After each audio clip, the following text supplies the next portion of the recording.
For 3 centuries, from generation to generation, hundreds of millions of factory workers have kept the machines of our industrial world in motion. Who are they? Where do they come from? What do they want? What do they have in common? What are their differences? History has changed them, and they have changed history, altered our way of thinking and living together. Without them, there would be neither space travel nor universal suffrage. But what is their place in the world they have created?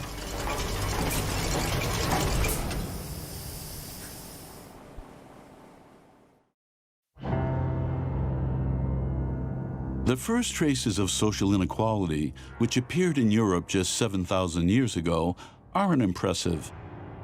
Skeletons of chiefs buried with weapons and jewels, which symbolize their new power and riches gained through the work of those under their command. Slavery, ancient and modern. Medieval serfdom. But as of the 18th century, a new form of exploitation spread across Europe. It happened in the factories where theoretically free men and women worked, those known as workers. Ghislaine Tormos, a car industry worker. On a des boîtes avec des milliers de vis. Si on doit prendre 3 vis, on ne prendra que 3 vis, on n'a pas besoin de regarder. Nos doigts sentent les 3 vis.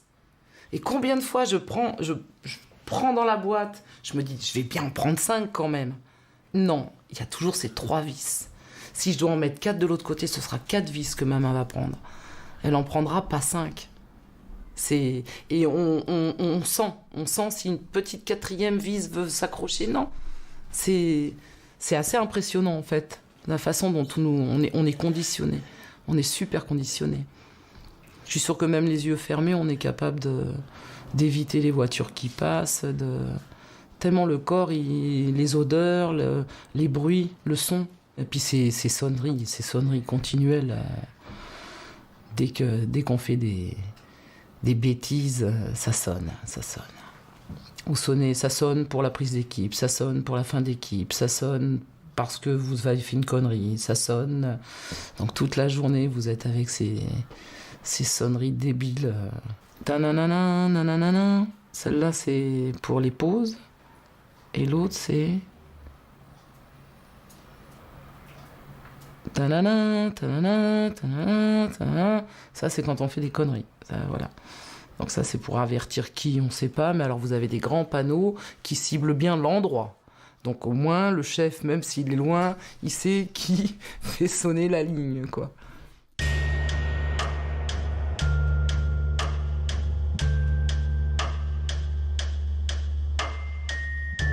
This is the individual experience of each worker.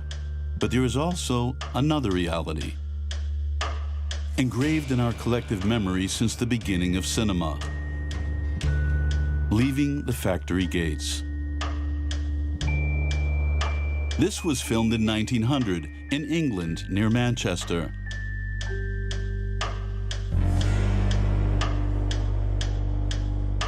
Hundreds of workers leaving a textile factory. A mass, a class, the working class as it was known. A simple fact, visible to everyone, as told by a worker at the Italian steel mill in Terni, recorded by the historian Alessandro Portelli. Quando uscivano gli operai dall'acciaieria, l'acciaieria Terni, cioè tu non dovevi trovarti nella strada, l'hai incontrati mai quando uscivano le uscite, cioè era la fiumana, ma guarda, pensare ai tori così dove a Pamplona, queste biciclette, perché erano tutte biciclette, come un fiume di biciclette e travolgevano tutto. Guarda, non dovevi trovarti sulla strada in nessuna condizione, in nessuna direzione, né contraria e nemmeno perché venivi sollevato e trascinato via come le valanghe di fango adesso di Sarno. Quelli era la classe operaia. Cioè tu volevi vedere la classe operaia, dovevi andare alle 2 quando usciva il turno, perché entravano un po' la spicciolata, ma quando uscivano era proprio una rottura di nodica, come un trombo che occupava tutto il lume dell'arteria. era una cosa impressionante, ancora negli anni 70 era ancora uno spettacolo orrido, veramente, ti metteva paura. E lui dice, appunto, è la fine anni 60 e parla di uno spettacolo orrido. No? Orrido, che metteva paura, però contemporaneamente tutti i termini che adopera sono termini di meraviglia, che contemporaneamente, che è un modo che io ho incontrato continuamente nelle narrazioni operaie anche, che è contemporaneamente di terrore e di bellezza, no? Che è poi la sintesi, cioè, questa fiumana operaia è meravigliosa e terrificante, che è poi la sintesi di quello che per i romantici era il sublime, no? Il sublime,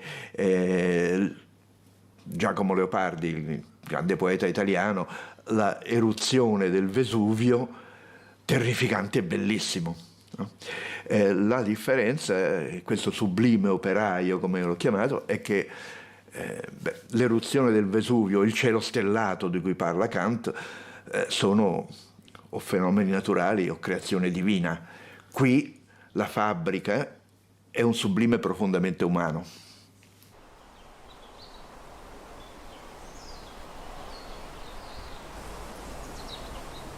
The Tyne Valley in the northeast of England. The remains of one of the very first steel mills dating back to 1730.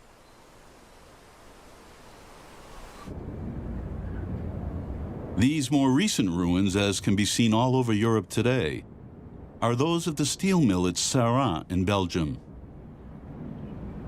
The 18th century ruins and the recent ones mark the beginning and the end of an unprecedented revolution, of which the factory workers were both engine and fuel, heroes and victims.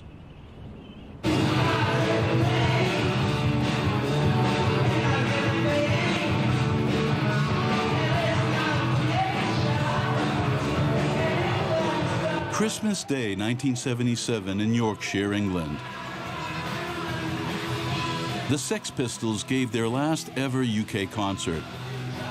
It was a benefit gig for the children of striking firefighters at Ivanhoe's, the former Huddersfield Grand Picture Theatre. Industrial England was in the midst of a social crisis. In Huddersfield, as elsewhere, factories were closing one after another, particularly textile mills, some dating back more than 2 centuries. Because it was the spectacular growth in the textile production at the beginning of the 18th century where it all began. It was made possible by the exploitation of hundreds of thousands of black slaves in cotton fields on the American continent, who provided the raw material at minimal cost. Even before any technical progress, this growth in the textile market totally disrupted the production chain.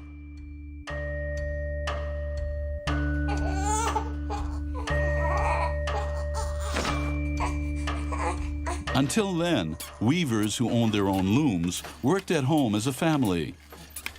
They were a kind of subcontractor, buying cotton or flax from a trader in town, weaving it, and selling the finished product back to the trader.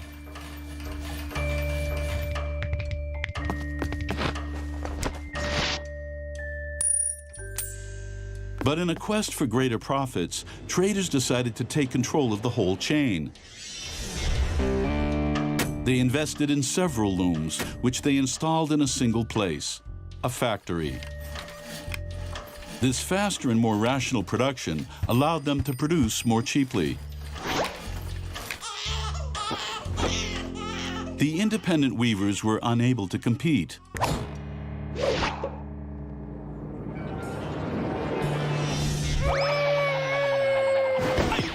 In order to survive, they needed to go and work in the traders' factories where they sold their labor in return for a salary. This was known as the factory system. Factories became machines for producing the working class, their raw material being the hundreds of thousands of tradespeople and peasants, who in order to survive were obliged to work in the hundreds of textile mills which sprung up across England in the second half of the 18th century. What we know as the Industrial Revolution began with an economic revolution.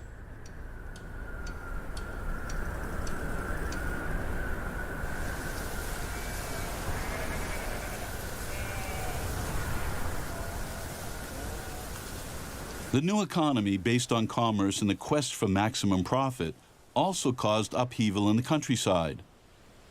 The fields around Huddersfield still bear reminders. Alan Brooke is a former miner turned historian. Formerly, much of this moorland was common land. Everyone had access to it. But in the late 1700s, early 1800s, it was enclosed. And the rich manufacturers and mill owners and landowners and farmers, they enclosed it for themselves. And they marked it off by miles and miles of dry stone walling. And before that, people had depended on the common land to support themselves, were no longer economically feasible. So they were actually compelled to go into the towns and to work in the growing textile industries. The labour force for the first factories was really obtained by compulsion. It wasn't people actually being physically driven by force off the land, but the changed economic circumstances meant that the previous way of life was no longer supportable. And so in order to survive, they had to go into the towns and they had to work in the new factories. And so the compulsion, it wasn't open, but it was there nevertheless. And the enclosures was one means of coercing the peasantry to move into the new industrial towns. It became the dictatorship of the clock instead of the dictatorship of nature. But I think nature is a kinder taskmaster than the clock.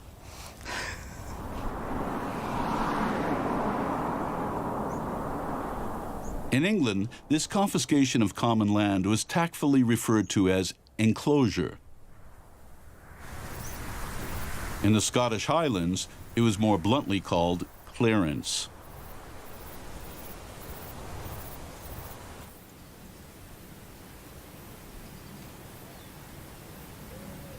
Clearance meant armed men in the service of a local lord evicting peasants from their homes, sometimes in the course of one night, and destroying their houses to avoid them returning.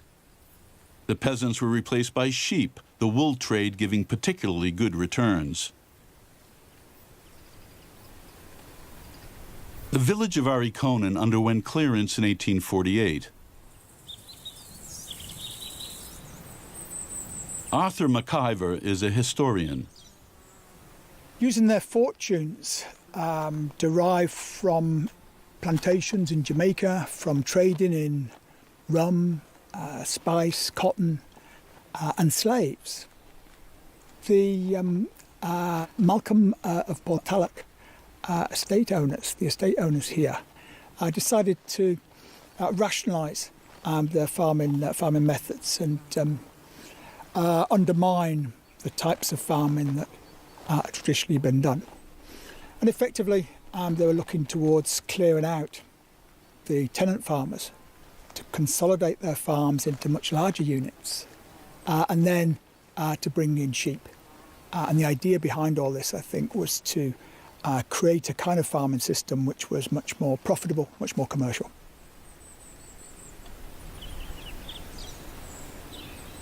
This forced removal, forced expulsion of Scottish tenant farmers and the clearances through the 18th century and the 19th century had enormous implications. Tens of thousands of Scottish tenant farmers went abroad and or migrated across the industrial cities.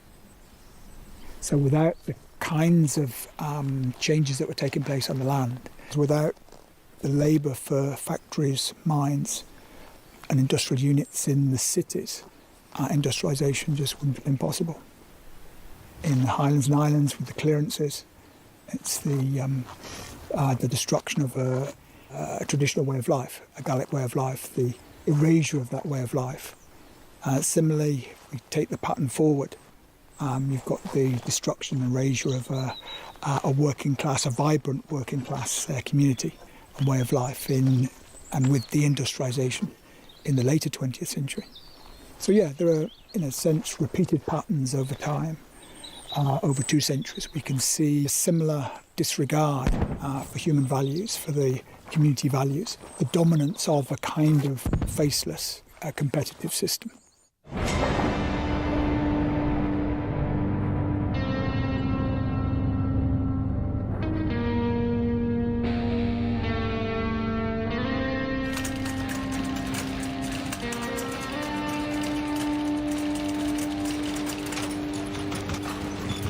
Clients of this supermarket in the northeast of England are unaware that they are trundling over the remains of one of the oldest factories of the English factory system. They were uncovered during the building of the store and quickly filled in, leaving just this chimney from a later period to be carefully restored. Founded in 1690, the business which produced nails for the Navy and chains and irons for the slave trade employed 300 workers. Craft techniques were used, but assembled in a single place, surrounded by a wall. The master of Crowley Forge provided raw materials, tools, and accommodation for workers, allowing him to control all aspects of their lives. The machines were powered by the water of the river Derwent, like the water mills of old. But the flow was regulated by a complex network of canals and ponds which allowed continuity of production.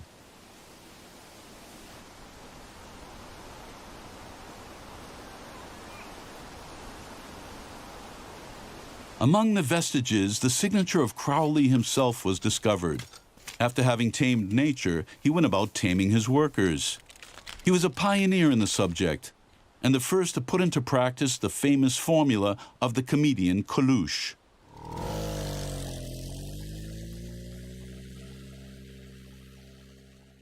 Crowley believed that a workforce which was not tired, deprived of sleep, would provide the best efforts in their work, and a bell was rung at 9 o'clock in the evening as a curfew, more or less insisting that the workforce should be in bed and asleep at that time.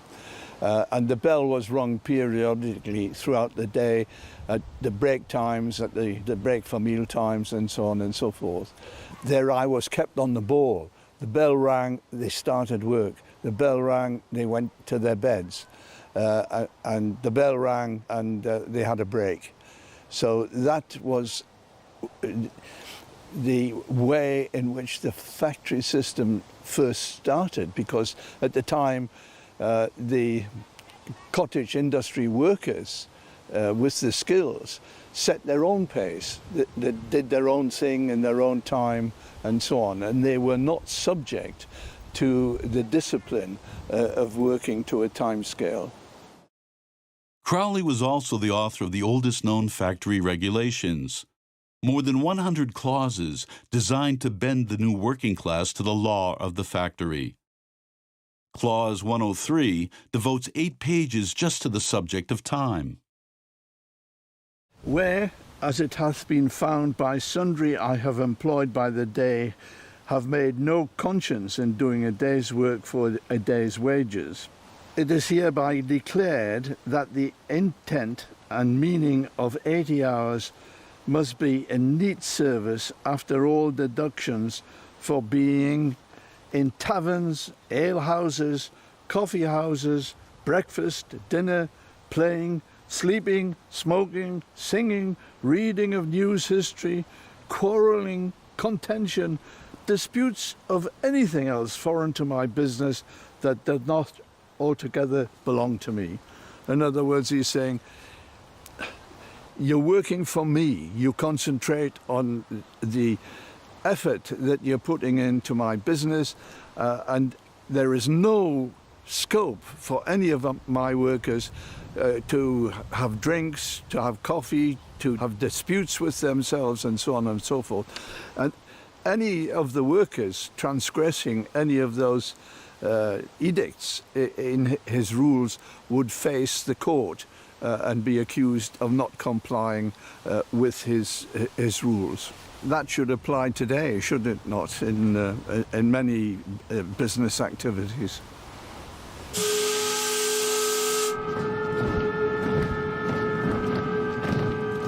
Fritz Lang's film Metropolis. The control of time was at the heart of the new trader economy. Mathematically measured time, synchronizing both people and exchanges. Time, money for some, shackles for others. Until the middle of the 19th century, certain English factories forbade workers to have their own watches under threat of confiscation or dismissal. The control of time belonged to the bosses, who were not above altering the factory clock on occasions, pushing the hands forward in the morning and back in the evening to steal a few minutes from the unfortunate workers. A day's work could last up to 16 hours, not including the often 2-hour return walk between place of work and home. This left workers 6 hours in which to recuperate and to rebuild the strength they would sell the next day. But the bosses said if they had more time, workers would spend it on plotting or drinking. The same argument was used to keep salaries to a strict minimum. If workers earned more than was strictly necessary for survival, they would only work 3 days instead of 6. And the boss's capital, invested in the tools of the factory, would also stop working.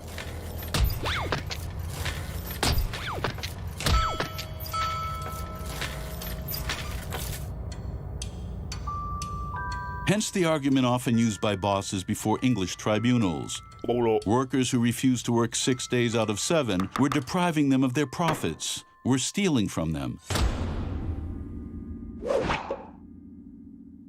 Jacques Rancière, a philosopher.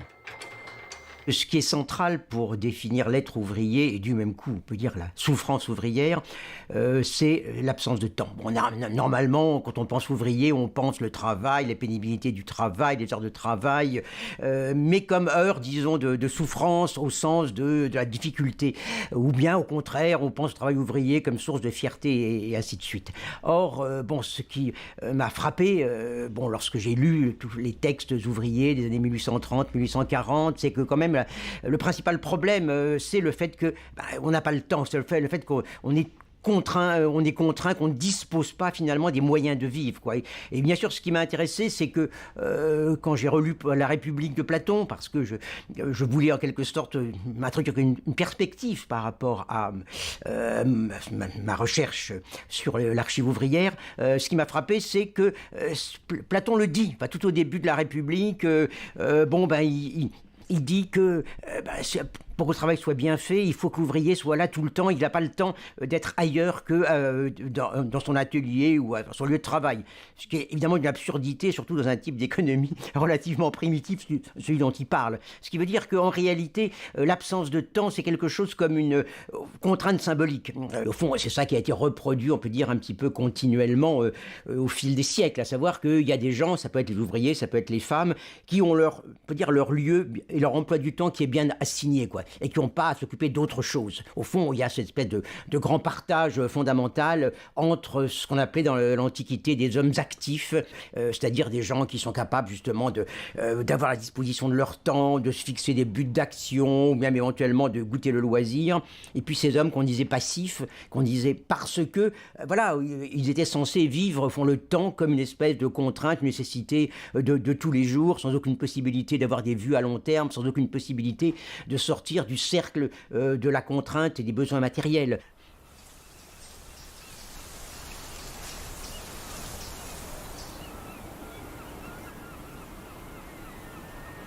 Today in Brittany, Joseph Pontus, an interim worker in the food industry. On a un chef qui n'est pas méchant au demeurant, qui bosse bien avec nous, qui donne un coup de main, etc. Dans un atelier où les gars finissent toujours à leur pile. Il y a des ateliers où ils font généralement du rab, là ils finissent toujours à leur pile.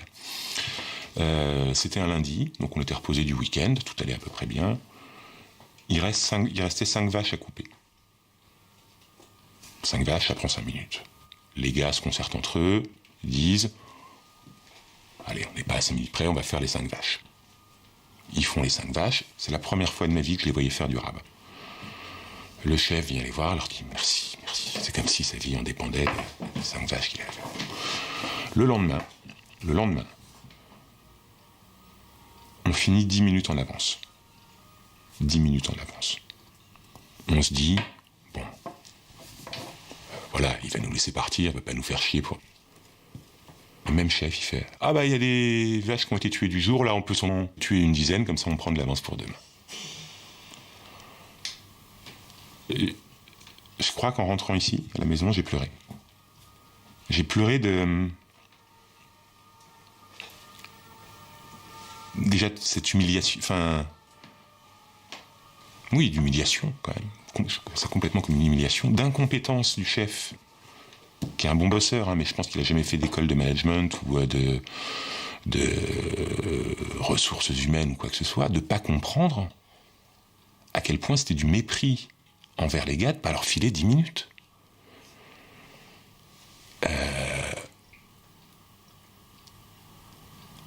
Ce temps-là, il est tellement précieux, tellement... On ne se rend pas compte, moi je m'étais jamais rendu compte à quel point le temps était précieux.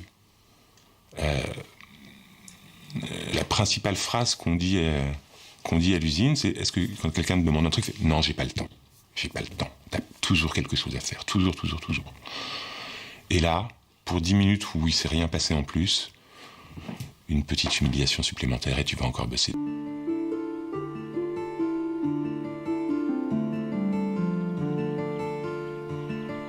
Once our valleys were ringing with sounds, oh, children singing, but now sheep bleat to the evening and shillings stand empty and broken.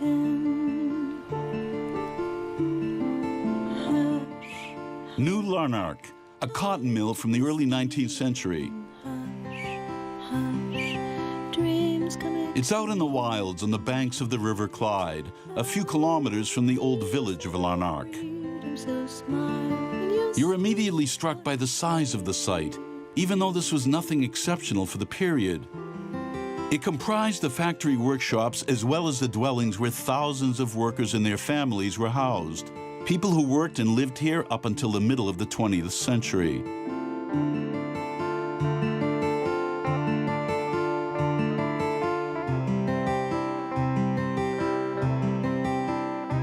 It's a genuine workers' city with its own church and cemetery, where you can still find the names of a few Scottish Highland peasants who wound up here after being driven from their villages.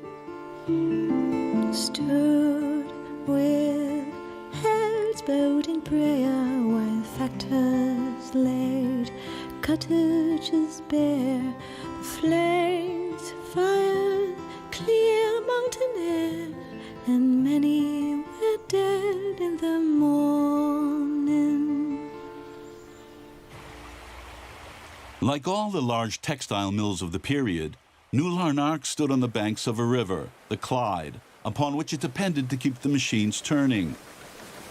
At the beginning of the 19th century, energy sources were still traditional. Early innovations were mechanical, like the spinning jenny, an automatic spinning frame, which became widely used at the end of the 18th century. The spinning jenny replaced the earlier spinning wheel, thereby taking the jobs from dozens of spinners. But it also created a fresh demand for maintenance workers. Retying broken threads required people small enough to slide under the machines. New Larnac employed 500 children, including those rented out to the factory by orphanages, which was common practice at the time. The very nature of the work changed. Craftsmanship, a source of pride for the craft person who could produce an object from start to finish, lost its value.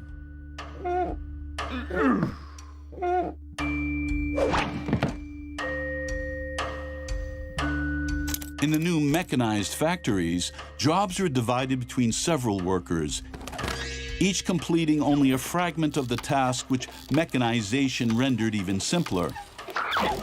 This opened it up to women and children, the unskilled workers of the time.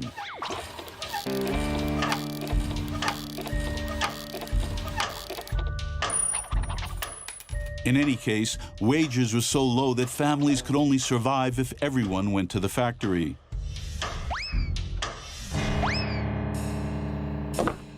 Children worked from the age of 5. Far lower paid, they carried out tasks totally intertwined with those of adults, and also had to work up to 16 hours a day.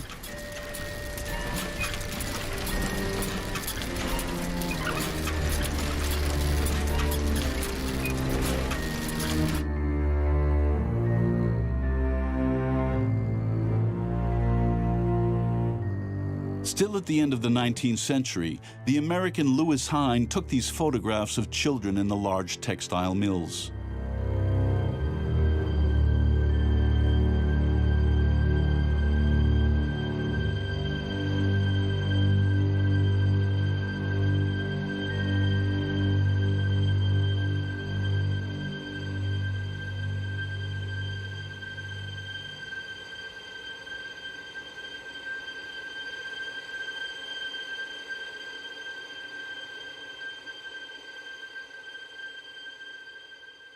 The new Larnach mill was also a tourist attraction. People came to admire its extraordinary clock, which was said to be linked to the machine so as to gauge output. But the reputation of New Larnach was above all linked to its owner, Robert Owen, a philanthropic and innovative boss. Owen was passionate about phrenology, a new science which assigned human faculties to different areas and bumps of the skull. From this materialistic vision, Owen concluded that humans were perfectible. Rapidly applying this discovery to the factory, he invented the silent monitor, a little block of wood which hung over each workplace and whose colored faces allowed the superintendent to indicate the performance of the worker. White, excellent. Blue, indifferent. Yellow, good. Black, bad. Visible to everyone, Owen claimed that the silent monitor created a competitive spirit within the factory. But Owen's pride and glory was free and obligatory schooling for all the children of the mill. Known as the Institute for the Formation of Character, this was a unique initiative for the time, which used the most up-to-date methods of teaching through images.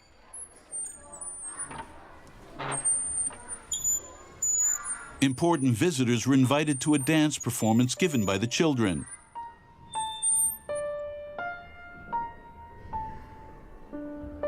It was a vision of this new world which the benevolent patron dreamt of, but which sometimes left an uncomfortable feeling.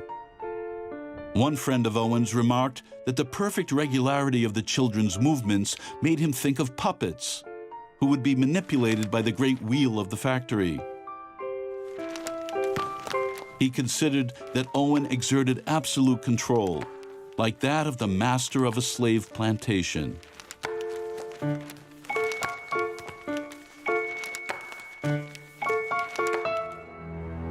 But this paternalistic tyranny was better than the straightforward tyranny which English workers suffered throughout the 18th century. Workers' association and strikes were forbidden by law because they were contrary to commercial freedom. Only the oldest professions were organized enough to face the risks, like the London coal heavers, who brought the word strike into the English language with the Great Strike of 1768. During which they forced boats to strike sails, to block them in the docks.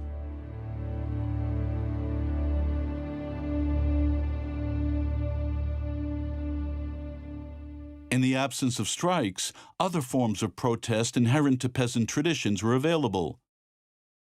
Old-fashioned uprisings, which were spontaneous and violent, were provoked by famine or increases in the price of wheat. These were often led by women. Speculators were targeted and fair prices demanded. There was total social insecurity. With no contract, no protection, at the mercy of market fluctuations, workers were always in fear of the worst, falling into absolute poverty, which the poor laws treated as an offense. Without work or resources, workers were condemned to the workhouse, where adults and children carried out forced labor.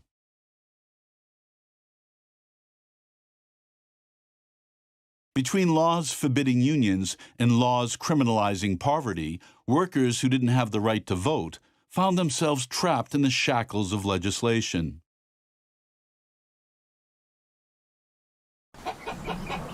This is Enoch, the Great Hammer. It was produced as a replica in 2012 to celebrate 200 years of the Luddite Uprisings. It is a replica, not the real thing, but I'm sure if called into service to smash machinery, they could still do that today.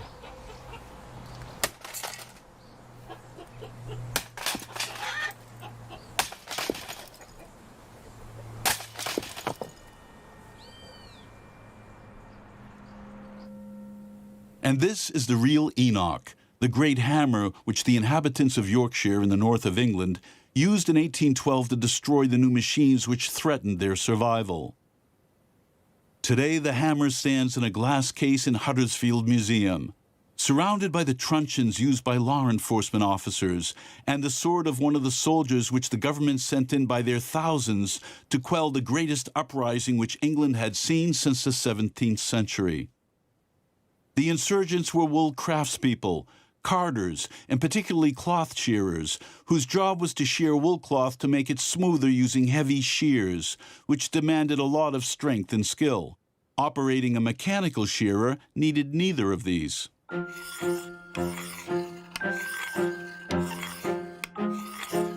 In 1812, these new machines began to spread across Yorkshire, and shearers reacted by attacking the companies which used them. In the space of a few months, several hundred mechanical shearers were destroyed.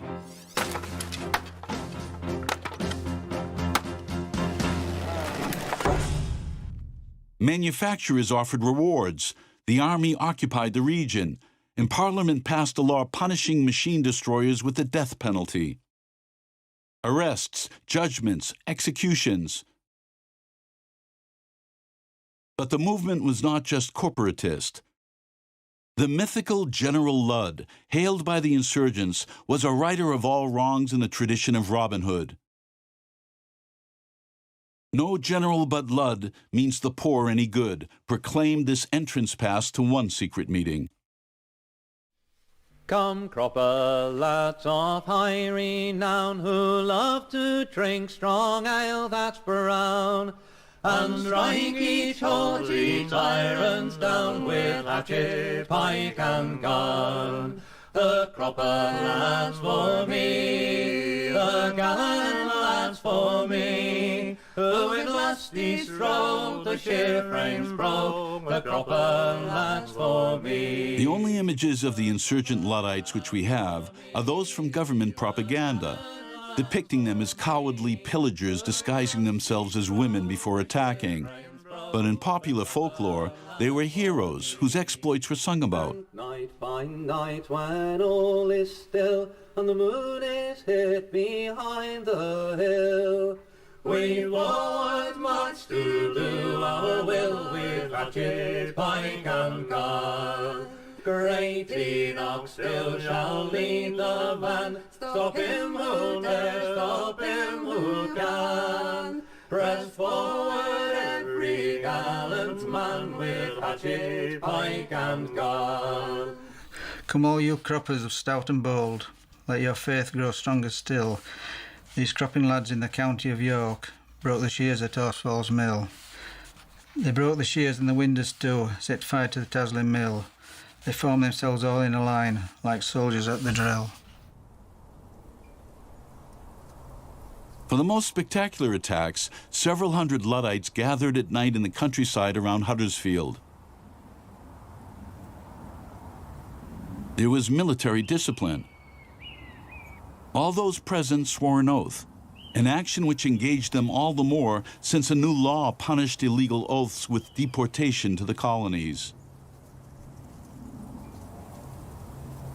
I, on my voluntary will and accord, do declare and solemnly swear that I will never reveal to any person or persons, in any place or places under the canopy of heaven, the name or names of any persons who compose this secret committee, their secret proceedings, meeting place, abode, or anything else that may lead to a discovery of the same, either by word, deed, or sign, under the penalty of being sent out of the world by the first brother who shall meet me.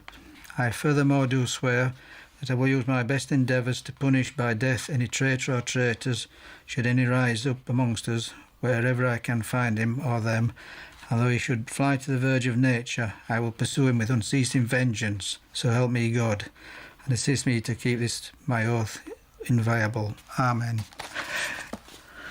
So it was very serious stuff, because at that time I actually believed that it would bring retribution to them, if not from the Luddites, then from God.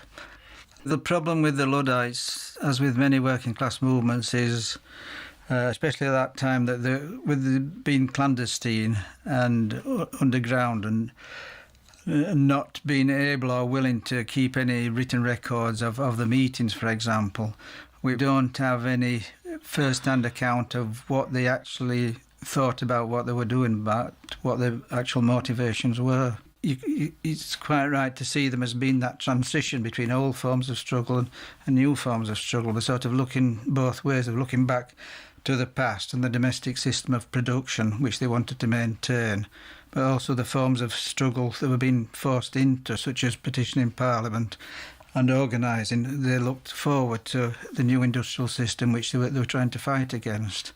So that's why I think Luddites are very important. They represent that transition between old forms of working class and even peasant struggle and the new industrial working class. The Luddites lost their fight against mechanization, after which their story was hushed up by a workers' movement bent on respectability and technical progress. Only a few local monuments remain, such as this obelisk around which they assembled before one of their attacks. That was in 1812, when the obelisk was in the heart of the countryside.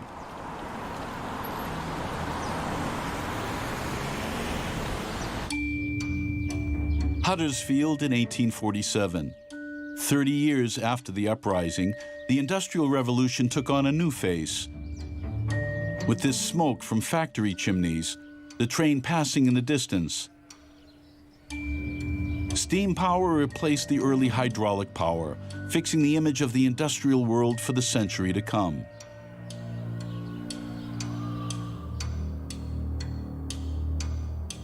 A symbol of modernity and progress, steam power was a gold mine for cartoonists.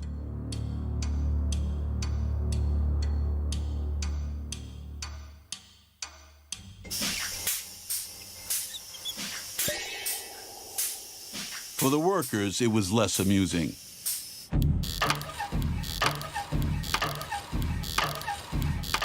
The introduction of steam power forced workers to compete with machines whose strength and speed had multiplied.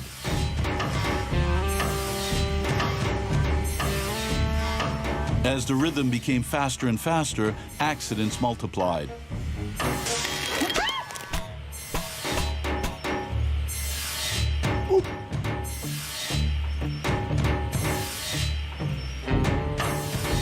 That was the price of progress, as was said back then, and is still said today.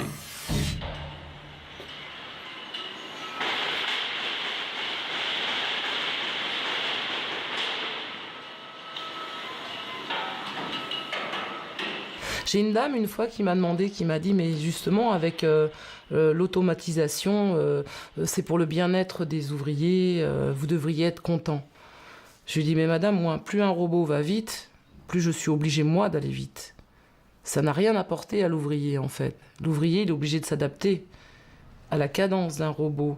Et il va de plus en plus vite. Et nous, on a les capacités qu'on a, physiquement.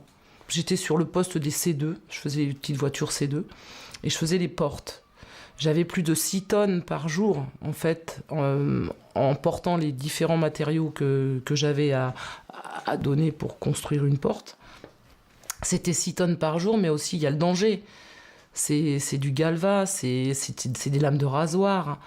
Faut constamment faire attention à son visage, même si on est protégé au niveau des mains, des yeux, mais il y a toujours cette notion de danger qui est là. Faced with these new murderous machines, Luddite instincts came back to workers. Like during this Weaver uprising in Silesia in 1844, reconstructed in The Weavers, a German film from the 1920s.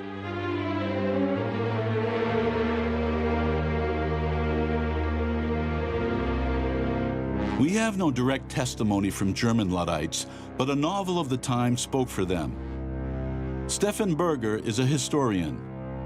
If we want to do it like the English, we have to destroy the steam engines and raze the houses of torture, that is the factories, to the ground. My 2 boys are lying in bed at home. Until a year ago, they were perfectly healthy. Now one of them is missing a hand, the other a foot. The rolling machine has crushed them. For the rest of their lives, they will be cripples, sitting on the floor day and night to earn a few pennies by laboriously weaving doormats. Herr Süßlich, who's the factory owner, has not given them a penny in compensation. It was their fault, he said, and neither he nor the world at large has any need for cripples. They would be better off dead. End of quote. So it shows the kind of, on the one hand, the perception of amorality of the owners, who are only thinking about their profit and have no feelings for the workers who are at the receiving end of the machinery, who are suffering from the machines, who are experiencing accidents and are marked for life by the experience of working with the machines. And the consequences that some of them draw from this is to destroy the things that oppress them, and that is the machines. And the reference here also is to the English, because in England, of course, we see the earliest forms of Luddism and also the most widespread and the most extreme, because I guess it is in England where this new factory regime is first established. So it is 20, 30 years after the English Luddism that we have these forms of machine breaking, say, in the German lands. And of course, the people know that this has already happened in Britain. So in that sense, the British Industrial Revolution and industrialization, and also the working class experience in that industrialization, become models for the continental workers.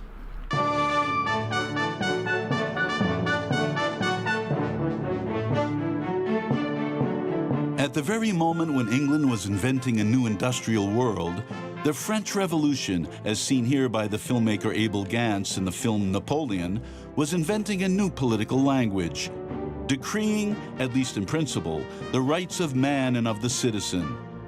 In England, this language was taken up by a small group of radicals, artisans, and writers, including the great poet William Blake, a fierce critic of the factory system and of the large factories which he referred to as the mills of Satan.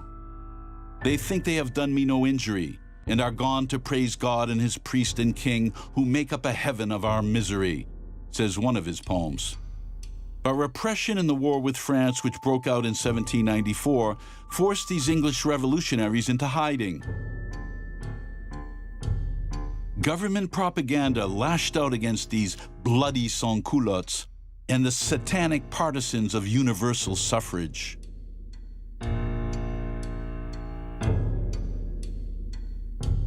It took particular aim at Thomas Paine, author of the pamphlet Rights of Man, 200,000 copies of which were printed in 1794, and which circulated widely amongst miners and workers to the great disappointment of the authorities, whose partisans would have liked to have seen Paine hanged.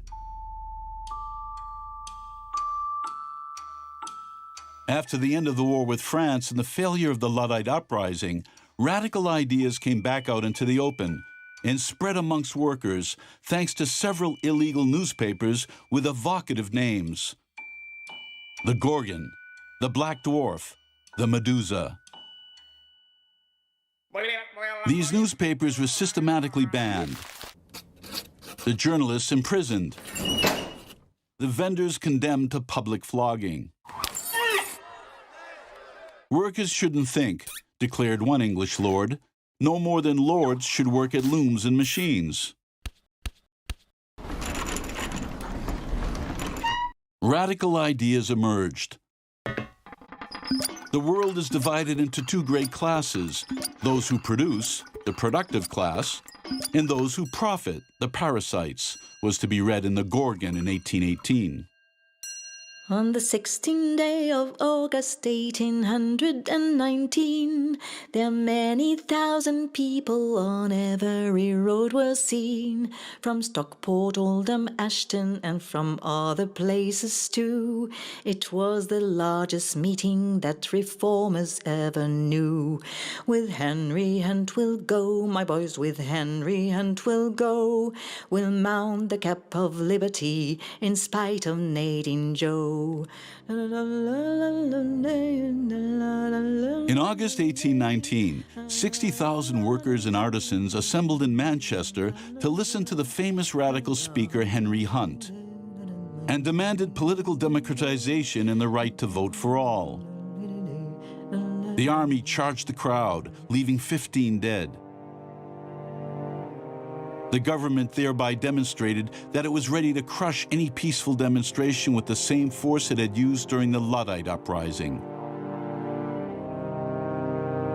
The St. Peter's Field Massacre, known derisively as Peterloo as a reference to the Battle of Waterloo, which had been won 4 years earlier, became the official birth certificate of the English workers' movement.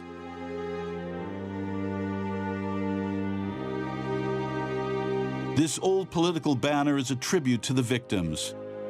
Exhibited in Huddersfield Museum, a few paces away from the Luddite hammer.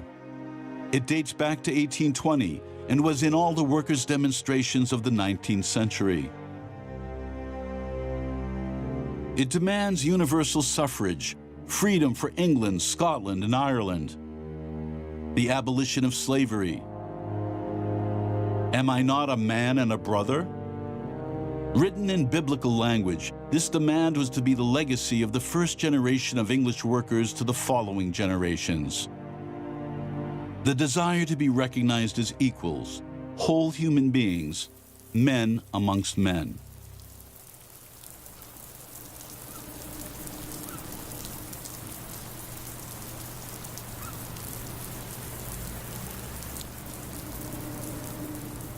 La première fois, comme dans toutes les usines, c'est l'odeur.